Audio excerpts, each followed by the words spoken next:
Ecclesiastes chapter 6. We're going to read the whole small chapter here. We're going to read the entire chapter, all 12 verses.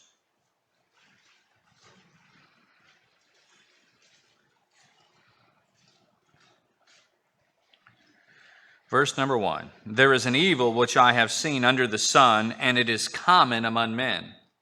A man to whom God hath given riches, wealth, and honor, so that he wanteth nothing for his soul of all that he desireth, yet God giveth him not power to eat thereof, but a stranger eateth it.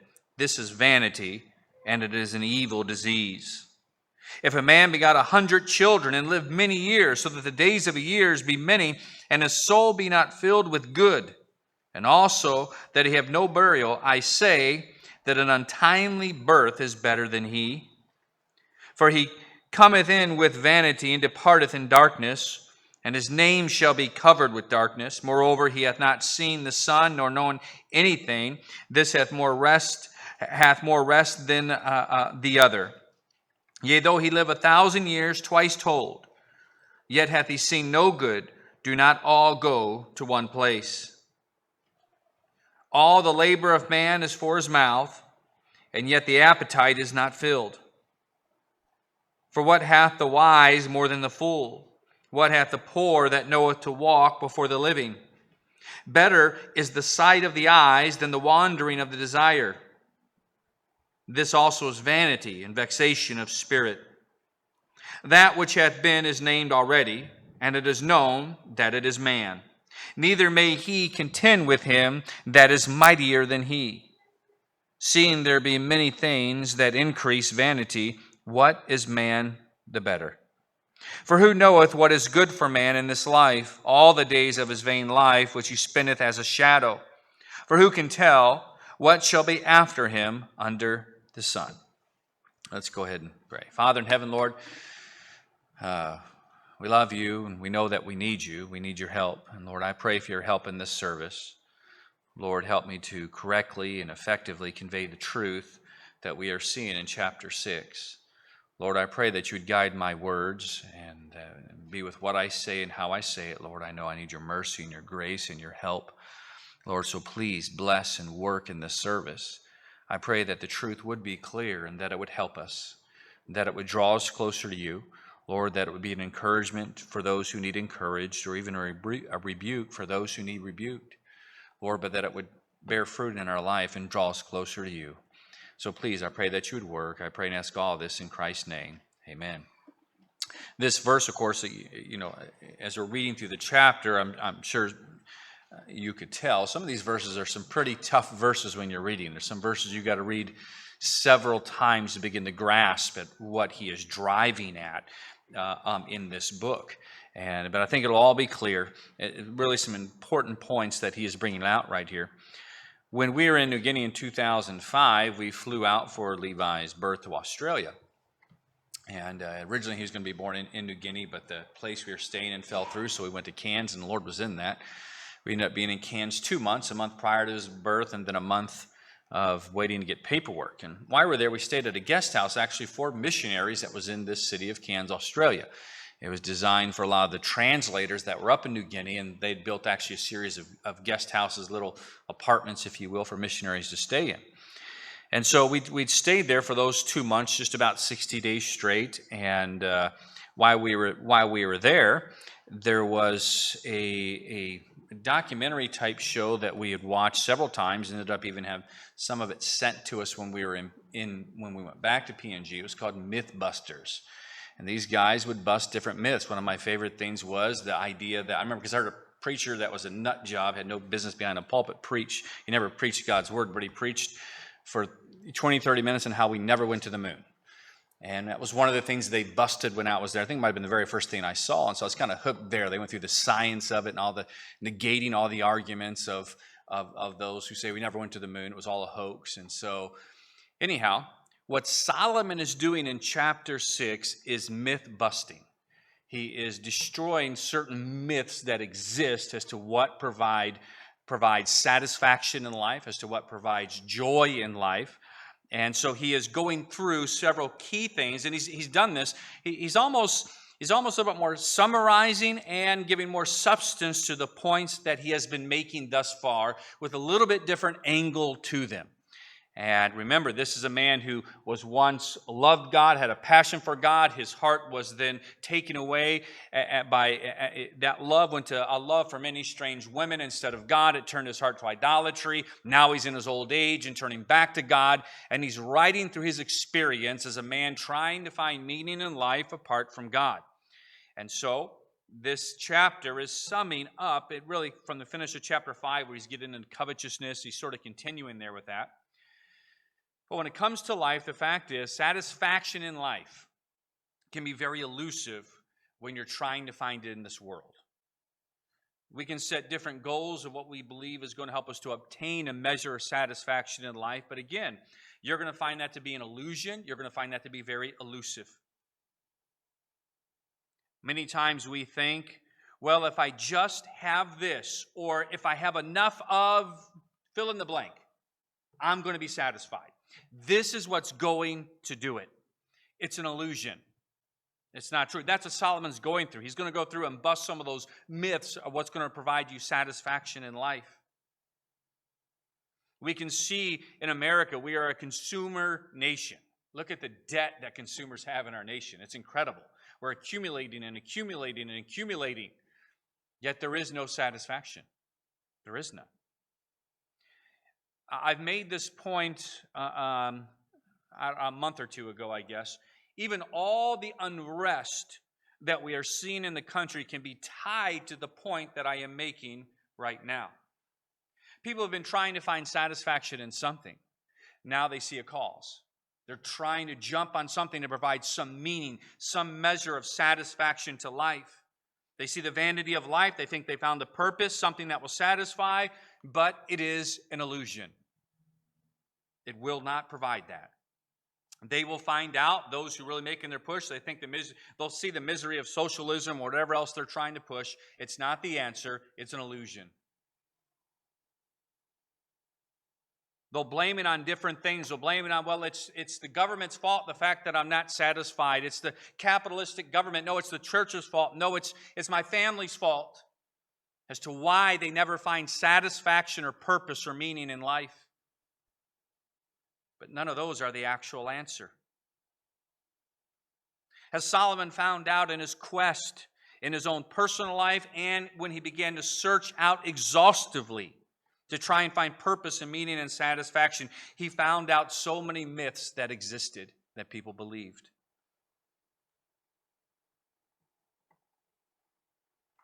He says in the very first verse that what he found and what he's going to be talking about, this evil, was common among men. He said, this is something I found everywhere I went. This isn't rare.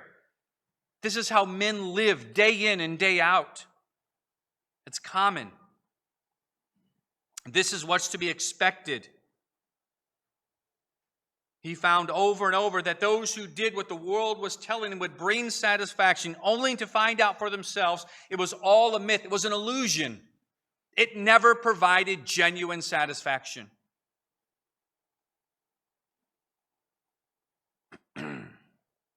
So again, this is basically we're coming through the halfway point in the book, and it's almost even jumping to a new area of it. It's almost a transitional here as he reviews and is making this transition. So he's going to be looking at here. He's going to break down 3 popular myths that the world teaches us lead to satisfaction. And then what he does for several verses here in chapter 6 is then he gives the reason why those myths are not true. He said, here's the error of it. Here's why they could never actually satisfy. And then he concludes with the last 3 verses of tying back in the vanity of life and gives some arguments to it that are profound. So let's first deal with the 3 myths that he busts. Verse number 2.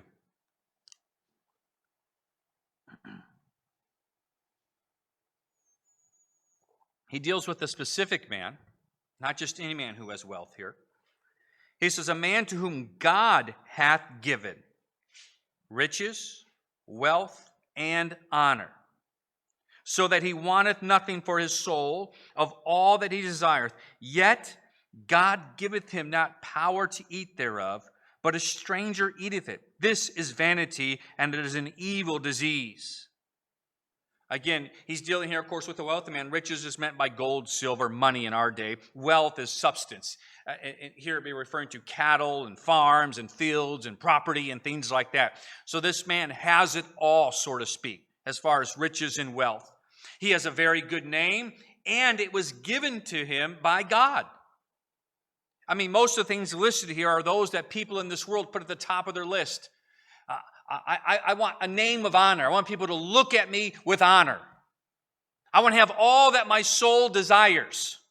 This man has that. He has the money, he has the property, he has the commodities. Many think if I just get these things, I will be satisfied. Again, this man has so much, his soul, he has everything his soul can desire.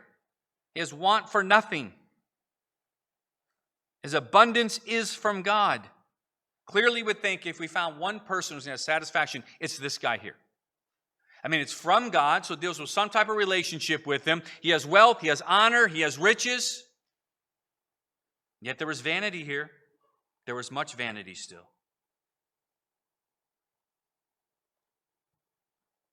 We have to remember that we are not to draw satisfaction from things in this world. They can flee away and leave in a heartbeat. Real satisfaction comes from, as we're going to see this throughout this text, real satisfaction in life solely depends upon your relationship to God. Not even in blessings that God provides. It deals with your relationship to Him. So something happens with this man in verse number 2. The man who had everything his soul desired from God. Suddenly, God takes away his ability to enjoy it. Mentions a stranger, it takes that place. A stranger is eating it up. And he said he would see this. This was common, he would say. There would be somebody who would be working and obtain and have these blessings, name and honor. But something takes place. And he can no longer enjoy it. We don't know exactly what takes it away here. It's not specific, and it doesn't matter. That's not the point. Whether it was actual enemies that came in and destroyed what he had, and a stranger took everything he had, or it was speaking maybe of a disease that hit his body all of a sudden, where he can no longer enjoy all that he had worked for. Whether it was somebody else, I mean, we could see it on a smaller scale in life at times. We all know personally have experienced maybe different stories that we have, or you know somebody where you've worked on something, only to be seeing somebody else take the credit for it.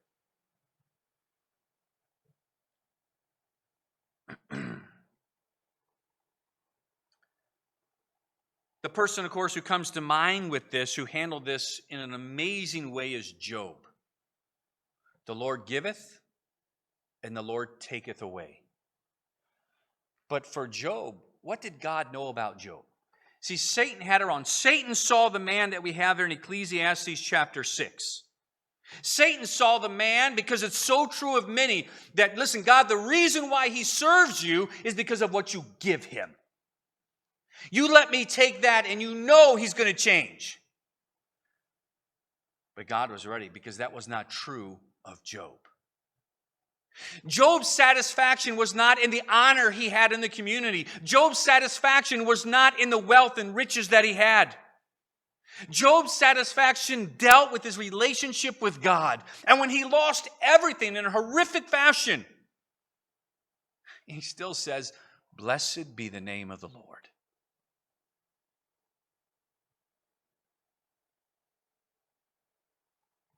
So it is true in our life, the blessings of God cannot be assumed or taken for granted. They can't be dismissed like that. And then you will begin to see, why is it that you're truly serving God?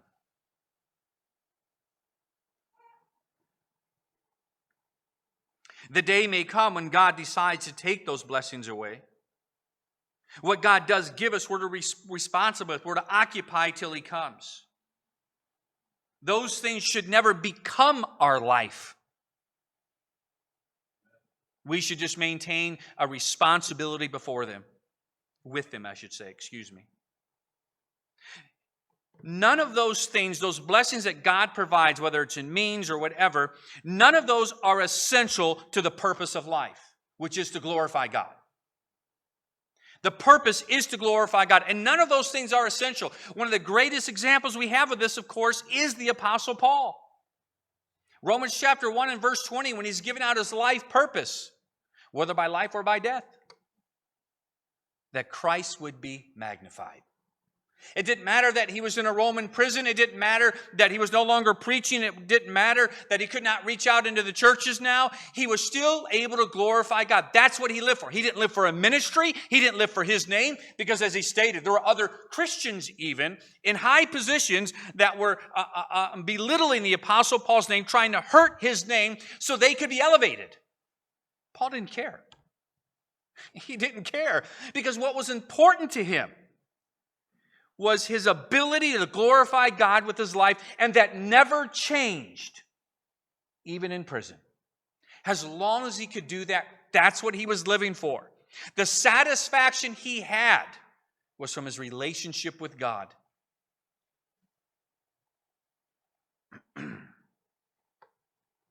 We are to be faithful and responsible with the blessing that God gives us, and not let selfishness take over. There were several commentators regarding this section of chapter 6, and I didn't go that direction with it, but I certainly understood their point, that they believed it was likely that what Solomon is referring to, that the man actually got out of the will of God, and judgment came because of the use of the word stranger in the verse. The fact is, the only real treasure that we should work to build is one that we could never lose, and that is building treasures in heaven. Secondly, boy, this is a big one here. Think about this one. Look where he goes next. Here's the next myth that he busts. We all probably have a decent understanding of wealth and riches and honor, not truly bringing satisfaction, but the vanity of it. But look where he goes to the next myth. Family. If a man beget 100 children, I'm going to stop there because he brings up another one, lives many years. I'm going to separate those two. Now he goes to family. In the past, of course, having a lot of children was a sign of God's blessing. It was, obviously common in an agrarian, how do I say that word? Agrarian culture? Is that how you say that? It's the culture where basically it was economical to have a lot of kids. You needed it, whether you had a farm or property. You would need that to be able to support it. It was economically, it made sense for you.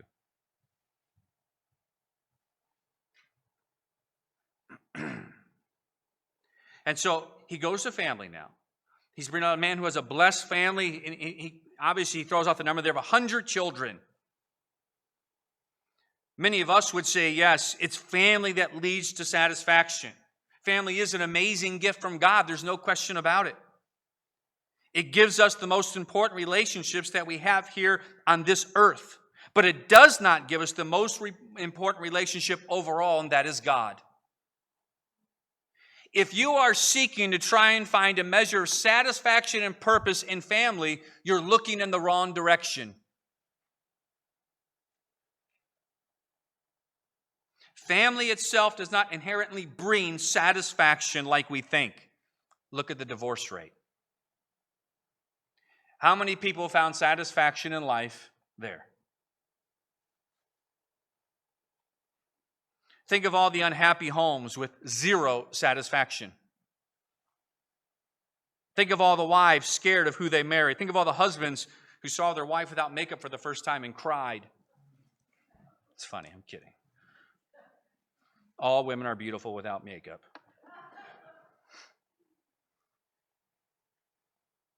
But nonetheless, the evidence is everywhere that genuine satisfaction is not going to come from family. And of course, the most obvious display of this is we can think of all the parents with a broken heart over a wayward child.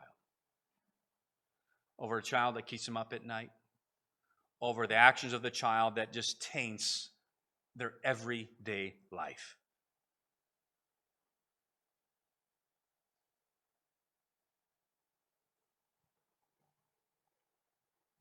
So he recognized it wasn't just in family.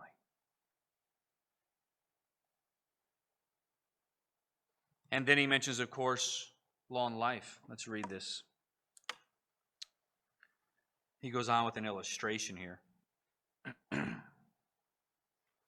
If a man begot 100 years and lived many years, so that the days of his years be many, and his soul be not filled with good, and also I'll come back to that phrase later. That's one of the reasons we have problems with these myths never proving to be true.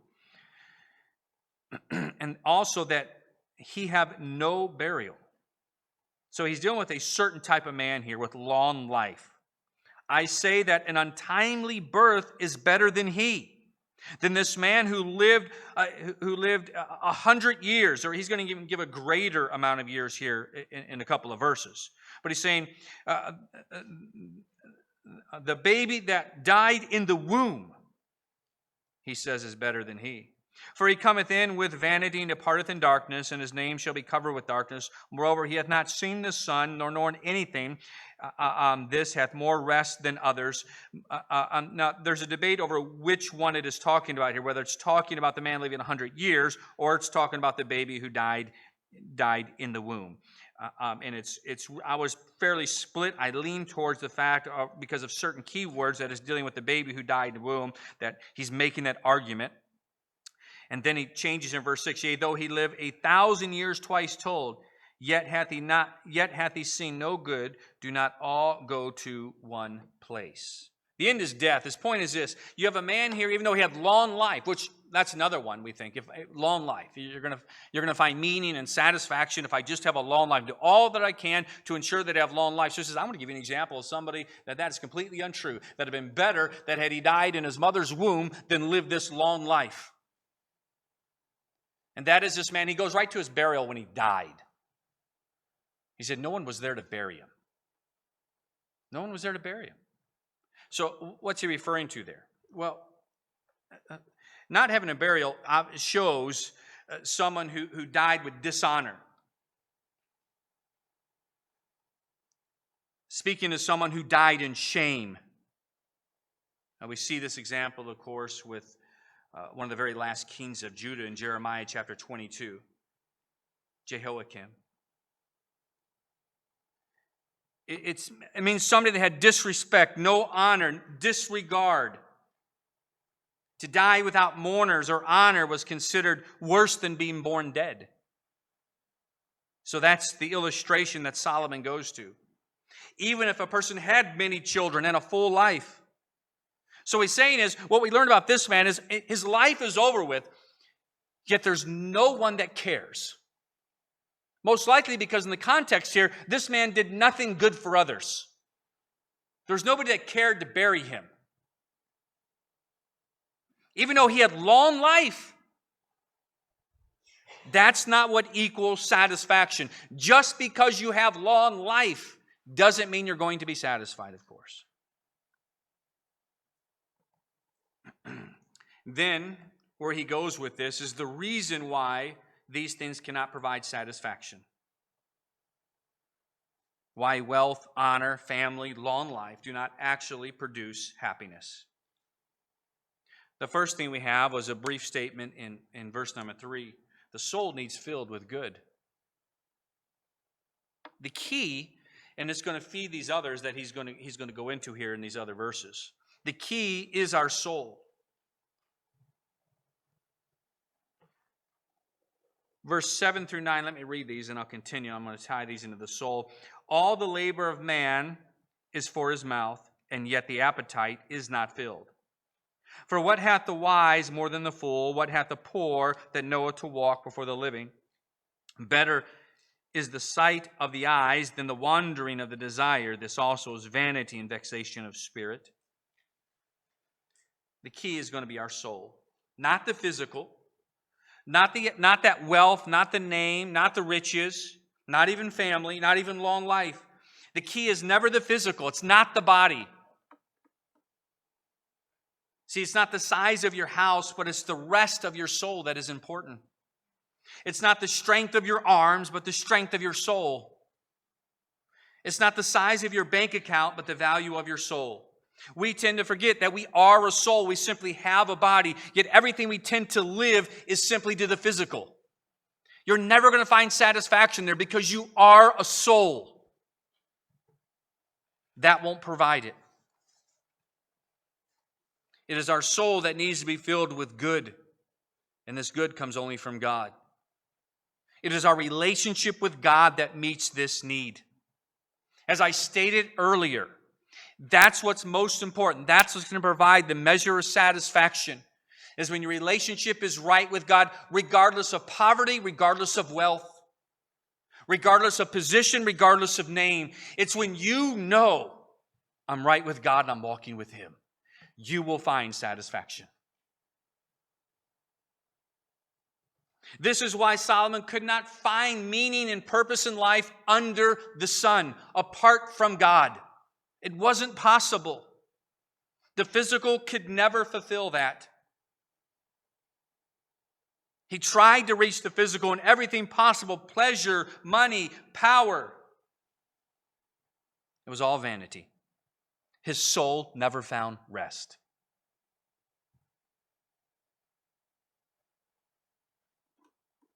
Things that corrupt the soul, verse 7. These are why those other things will never satisfy. All the labor of man is for his mouth, and yet the appetite is not filled. He brings up another truth here. I'm going to try and give several S's here for this portion. Selfishness, verse number 7. In this verse, he describes a man that all his labor is for himself. It's for his mouth. He's working for him. Selfishness will never satisfy your soul. It won't happen. Selfishness never leads to satisfaction. Think back to, if you have several kids or other toddlers you might know, think back, if you have several kids, to the most selfish of your children, or a selfish toddler that you know. Is that child, when they're a toddler, when they're selfish, ever satisfied? Never. They're their most miserable one of the bunch. Selfishness will never lead to that. It's not when you're just worried about self and your appetite and filling your own mouth. That'll never lead to it. And this is a condition that we're all prone to. And he says, listen, what's killing us is the fact, even though we have those things, we have this sin nature, we have this selfishness that takes over. Selfishness will kill it. He goes on to verse 8. This was a hard S here. I'll explain it. But let me read verse 8. For what hath the wise more than the fool? What hath the poor that knoweth to walk before the living? The S here is same. No advantage. Wise, fool, poor, or rich. Now, we know spiritual realm before God. Solomon knows it too. He even addresses it in this book as well as in Proverbs. That wisdom far excelleth folly. It even uses the one verse as far as light from darkness. But that's not what Solomon is dealing with here. Solomon is dealing with the circumstances in life and what happens to us. And what he notices, it didn't matter if you were wealthy or poor, wise or fool, these same circumstances and the problems of life hit us all. No one was exempt. It was the same. There was no advantage. Whether rich or poor or wise or fool, we all experience the vanity of life apart from God.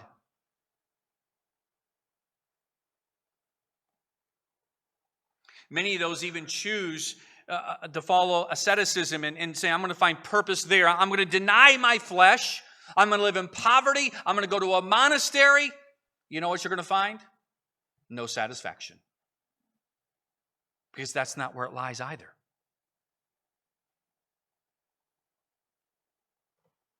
You see, wealth does not protect your child from going bad.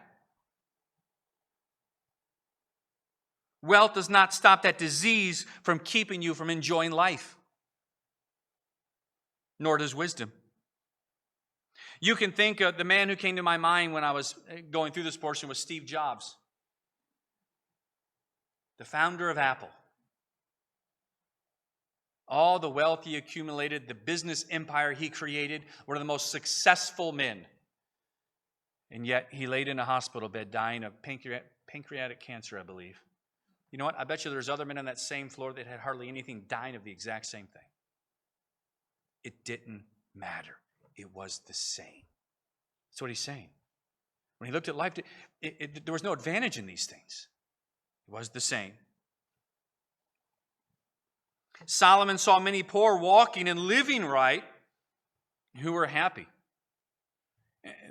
I think what he's talking about is how, there were so many things that he's not dealing with the satisfaction before God here, but what he's saying is how all were the same. You can find a measure of happiness in somebody who's in wealth that didn't have the circumstances yet, as you did with some of the poor. You could find a man who did not have much, had a beautiful wife, a nice job, roof over his head, clothes. He was good. Was fine.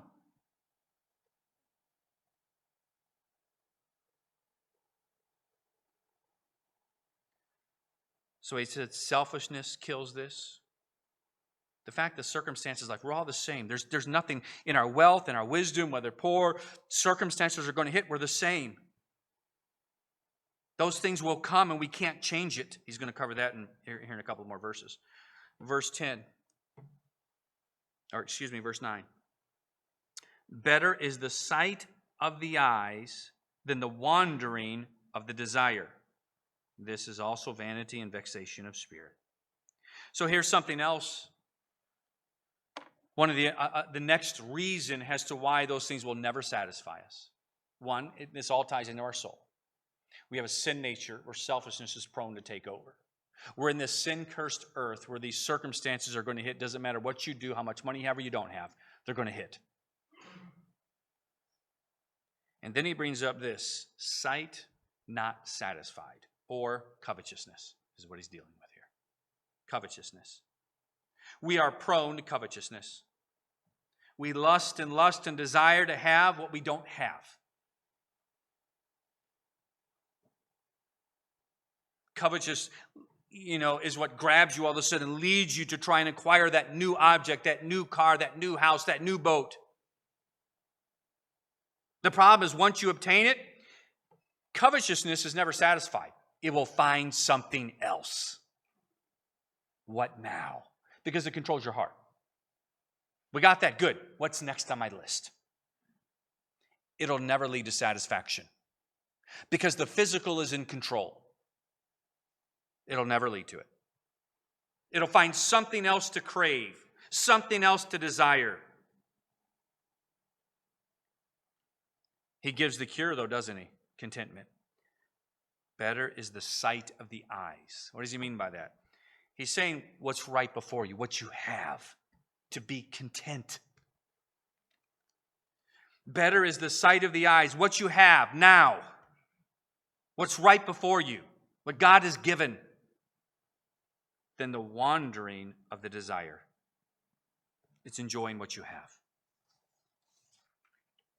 Contentment, as we know from the Bible, and we're not going to turn there for time's sake, but if we were to turn to the book of Philippians, we know contentment is something that is learned. Paul had to learn to be content, he said. It's not natural to be content. This ties to your soul. All of them do. With that relationship with God, where you are in a place to learn contentment. What was the key to Paul's contentment? Whether he was abounding or abased, in prison or not, it didn't matter to him. Why? Because there's a relationship in the walk that he had. Again, I had to learn that in P&G. All of a sudden, arrive in a place, what I thought were needs were not needs. I thought you actually had the power. I thought you actually had a refrigerator. You don't. I still want them, really bad. But you don't. I saw all these people that never had any of those things one day in their life. And we're good. And to some extent, I will say this, because it's truth, we have some disadvantages in our culture than they do in that village. You see, we live in a culture that through commercialization, I can't even talk tonight, feeds into our covetousness. Here's what our culture has done. Our culture has learned to create needs. It has. that don't actually exist. They do it at a base level from some deodorant to much grander principles. For instance, all of a sudden need got created in the 1950s and 60s that the way we have the home structured wasn't right, that women should be liberated. The women's movement started, and the destruction of the home began. They created a need that did not exist. The sexual revolution in the same decade, creating a need that never existed. Through all the development, all that's been taking place with technology, it's just producing, quote, these needs, those things that we have to have in our life, when in reality it's all a lie. They're not actually needs. And I'm going to make this statement. Life is not at all about getting your needs met. That is a selfish way to live life. Life is about glorifying God. It's all about Him. Let me get on to the last point, verses 10 through 12. Again, some tough verses here. That which hath been is named already, and it is known that it is man. There's a colon there. Neither may he contend with him that is mightier than he. Seeing there be many things that increase vanity, what is man the better? For who knoweth what is good for man in this life, all the days of his vain life which he spendeth as a shadow? For who can tell what shall be after him under the sun? So now as he's summarizing the points, the principles that he's just brought up, of busting this myths of what people tend to think will bring satisfaction, why they don't bring satisfaction, he goes back to the vanity of life. He's further giving argument to all the myth-busting that he's done of what brings joy or satisfaction. In verse 10, really what we're seeing is that God is in control, and what He has made, He has made. How life is right now, it's how it is. It's from the Creator. Whether it's all things that He hath made, that He hath put in place. Many times we don't understand what God does or He allows, much like Job did not. We live in a sin-cursed earth. This is not going to change right now until Christ returns. You can try and seek and overturn it, but like his point is, it's all vanity. You're not going to be able to. That which hath been is named already. It's there. God, what God has given, what has been is in place. There's other references in this where you can tie this in. We're not going to go to times Ecclesiastes chapter 1 and in chapter 3. When it comes to man, even with all that we face in life, you're not going to go to God and He's not dealing with specific prayers here with man with contending. He's dealing with the situation he's dealing with, whether you're rich or poor or wise, and all that hits us. You're not going to be able to contend with Him. We simply trust God and we serve Him. We understand this is the world we have. Yet we still can have joy and satisfaction because it comes from our walk with Him. You're not going to change that. Verse 11. Seeing there be many things that increase vanity. What he's been listing, not just here in this chapter, really throughout the book. What is the man the better? These things aren't going to make you better. What is the man the better? Through all these things we're looking at that are all vanity. They don't provide actual satisfaction anyhow. It doesn't make us better. Still have the same sorrows, the vanity of life. In verse 12. For who knoweth what is good for man in this life? This is an interesting statement. Basically, he's telling us we don't even know what's good for us, but God does. For who knoweth what is good for a man in this life? See, we think if we could contend with God, we really believe these things that are vanity. No, these are actually good things. No, you don't get it. You don't understand what's good. I mean, we live in a day where they call evil good and good evil. But just like your little children as they're growing up, there's many times you have to do things that they don't understand. They think this is a good thing for them. They think, boy, if I can just If I can just take this paperclip and stick it in that outlet, it's going to be a lot of fun. But you know that's not a good thing. Even though they're going to lack the understanding of it. And we've seen that done in a Christian school in New Mexico, our church. One of the kids, I think, took out the whole power to the church when he did it. Actually, it was, everybody here knows who did it for the most part. I think that was Sash Watt that did that in New Mexico. I'm almost positive that's who did that.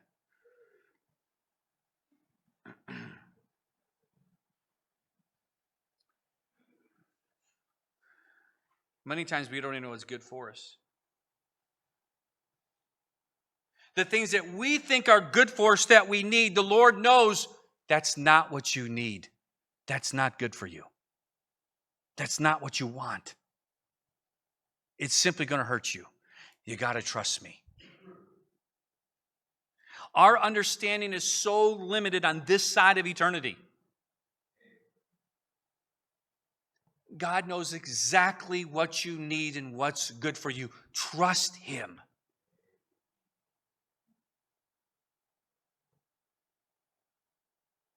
And then he concludes with the last statement. It's only really God that knows the future. For who can tell a man what shall be after him under the sun? Of course, the answer to that's only God. Only God can tell and knows what's coming tomorrow. Man tries and tries to figure out what's going to happen tomorrow. They try and make prediction tablets and everything else and trying to figure out what's tomorrow going to bring. But of course, it's all vanity. There wasn't anybody last year at this time that had a clue what was coming in 2020. Nobody. Do you know God already knows what's going to happen on Election Day? He already knows. He does. God knows what you're going to face tomorrow. He knows. So we trust Him. He knows. We don't have to try and sit down and figure it all out. What we do is we stay close to God and obey Him. We trust Him. Again, this is where you're going to begin to find satisfaction in life. You'll never find it in life under the sun. And as he's been covering, you can just pick the avenue. It'll be vain. We got a sin nature. It's never going to happen. You're not going to find that satisfaction. The satisfaction comes when our soul is right with God. That's when it comes, with heads bowed and eyes closed.